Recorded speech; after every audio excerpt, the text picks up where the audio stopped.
kapatid, balik muna tayo sa usapang impeachment. Maghahain din daw ng hiwalay na impeachment complaint ang Makabayan Bloc laban kay Pangulong Bongbong Marcos. Kaugnay po niyan, makakausap natin live via Zoom si House Deputy Minority Leader at ACT Teachers Party List Representative Antonio Tino.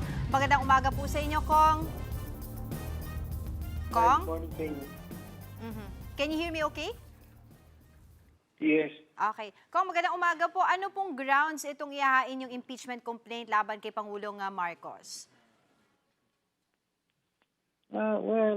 Betrayal of public trust, yun ang impeachment, bali paglabag sa sinumpaang tungkulin. And sa inyong pananaw, ano po ang pinakamabigat na ebidensya na mauugnay po kay PBBM at so umano'y anomalya dito sa flood control projects? Well, ang pinakamabigat, yun mismong mga direktang testimonya, Oo. katulad ni DPWH, Yusek Bernardo, na nag-uugnay mismo sa Pangulo sa mga insertion at kickback sa flood control corruption scandal. So yun ang isa sa mga pinakamabigat. Kung I was wondering, bakit hindi na lang po ninyo, kumbaga, sinuportahan yung unang impeachment complaint kahapon na ifinay laban kay Pangulo instead of filing another one? Ano po ba ang, kumbaga, strategy po natin dito? Well, iba naman yung final kahapon, pang grupo yon at may mga ibang batayan din na hindi natin necessarily sinasang-ayunan yung basis. So, kaya may sarili tayo. Dahil, syempre, yung magkakaiba yan doon sa batayan.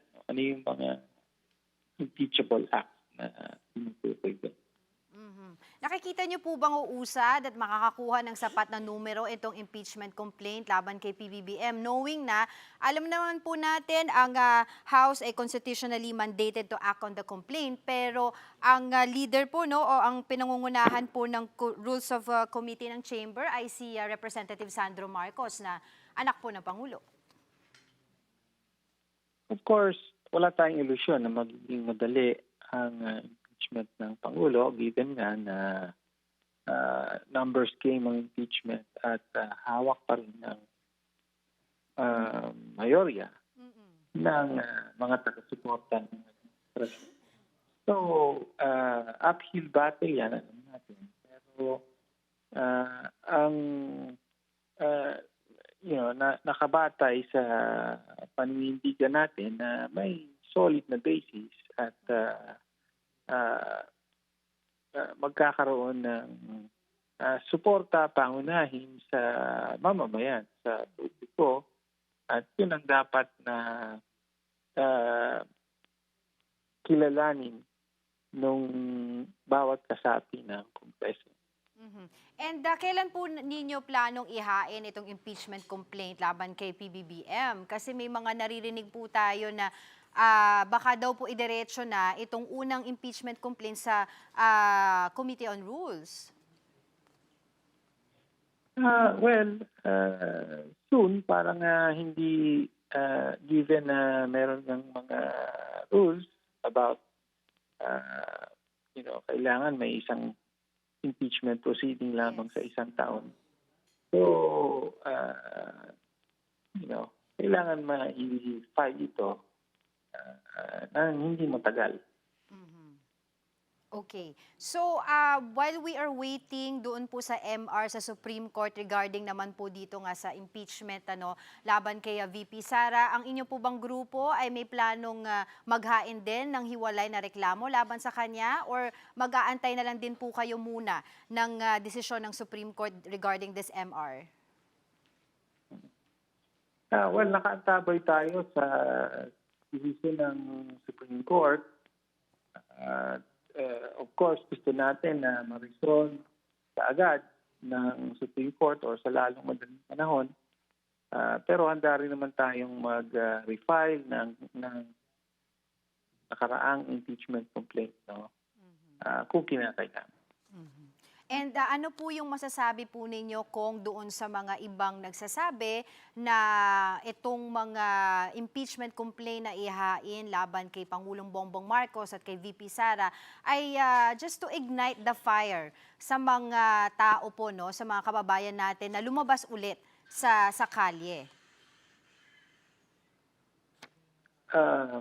Sorry, pakiulit po. Ano pong masasabi po ninyo doon sa mga sinasabi ng iba na ito lamang mga impeachment complaint na ito na inahahain against the President and the Vice President ay just to ignite the fire lang sa mga kababayan natin na lumabas ulit sa kalye at magprotesta? Well, I think hindi kailangang mag-ignite, no? Dahil hanggang ngayon, ramdam natin na frustrated ang maraming mga kababayan natin. Dahil nga, nakikita nila na, wala yung, nasaan ang mga malaking isda. Wala pa rin napapanagot ang administrasyon sa kampanya nito para possibly tukuyin at kasuhan, ikulong yung mga pangunahing responsable. So, yung, halimbawa, yung Pangulo mismo nagsabi, so on. So, kahapon, nakita natin yung Blue Ribbon Committee hearing na parang wala namang malinaw na pinatunguhan. Tingin natin, ultimately, ang mga malaking isda ay yung mismong nasa Malacanang. Kaya nga, wala nang pinatutunguhan ng mga investigasyon dahil hindi willing na itumbok sa mga pangunahing responsable at pinangungunahan ito ng Pangulo. Pero last na lang po, no, Kong, ano pong masasabi po ninyo doon sa sinasabi na ang impeachment complaint na i-file against the President yesterday ay lutong Macau? Kumbaga parang para lang po may maihain, no, this year kay Pangulong Bongbong Marcos. Well, kaya nga may hinahanda rin tayo mismo para matiyak na meron talagang lehitimo at matibay na batayan at ang layunin talaga ay pagpapanagot at hindi lamang yung, sabi nga, pag-file ng impeachment complaint para lang madaling ma-dismiss at ma-trigger yung one-year ban. Balikan ko lang po yung kaninang nabanggit nyo tungkol po doon sa mga investigasyon kahapon. Ibig po bang sabihin po niyan kung ay wala na po talaga kayong tiwala dito sa mga investigation na nangyayari, may it be from the Senate Blue Ribbon Committee or the ICI, kaya po dito na lang po kayo sa mga impeachment complaint umaasa na meron mapapanagot? Well, tama yun. No? Dahil actually, tanong natin ng ating mga kababayan, meron pa ba tayo maaasahan nga sa mga investigasyon ang binibihingan natin, parang wala nang patutunguhan. Lalo pa ng yung mga ebidensya ay tumuturo na sa Malacanang, sa mga cabinet members mismo, daming mga sinibak sa cabinet, mga pinakasusing opisyal ng Pangulo mismo, pero walang investigasyon dito. Hanggang sa investigasyon din, lalo pa nga dun sa investigasyon sa role ng Pangulo. So, kaya kailangan ng impeachment.